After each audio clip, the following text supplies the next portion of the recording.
Hello guys, meron naman akong katanungan na sasagutin ko ayan sa katanungan ni Ma'am. Tawagin lang natin sa pangalan na Maribel Costanella. So, ito yung katanungan niya. Sabi niya, paano naman po nag-back out? Nag-back out ako noong 2018 at nagkaroon kami ng settlement sa POEA at nabayaran na dapat bayaran. Ngayon, nag-apply ako sa ibang agency, hindi natuloy ang flight ko dahil di ma-process ang OEC kasi meron daw ako active OEC. Dapat ba nila ibigay yung kailangan ko sa pag-process ng cancellation ng previous OEC ko? May proof ako na settlement namin. Ang pagkaalam ko dito, ma'am, kailangan talaga, Ma'am Maribel, kailangan mo talagang ipa-cancel yung OEC mo na yun. Kasi kung hindi yun kansilado, hindi ka makakuha ng panibago mong OEC. So, makipag-ayos ka muna doon sa dati mong agency, which is sabi mo, meron ka namang proof na na-settle ngayon.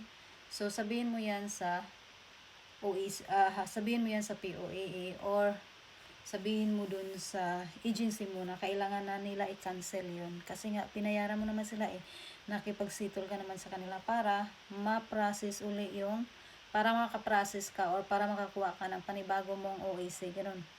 So guys, gaya dito kay Ma'am Maribel, sa mga tawag nito sa mga hindi tumuloy sa flight, nag-back out kahit meron ng OEC. So, ganito ang mangyayari sa inyo guys kung hindi kayo nakipag-ayos doon sa dati nyong agency, kung hindi nyo pinakancel yung OEC na yon. Kasi hindi kayo makakuha ng panibagong OEC kung active or kung hindi nga kinansela yung OEC nyo dati or kung merong complaint yung agency nyo dati sa POA, hindi kayo makakakuha ng panibagong OEC kung hindi nyo maayos yung dati nyong gusot. So, advice ko sa mga nagbaback out or doon sa mga hindi tumutuloy sa pag-flight na kahit meron ng employer, ayusin yung gusot sa dating agency para kung naisipan nyo na mag-apply ulit, sa ibang bansa, wala kayong magiging problema. Okay, Ma'am Maribel, sana nasagot yung katanungan mo. Pero kung mayroon ka pang ibang katanungan, just comment below lang dito.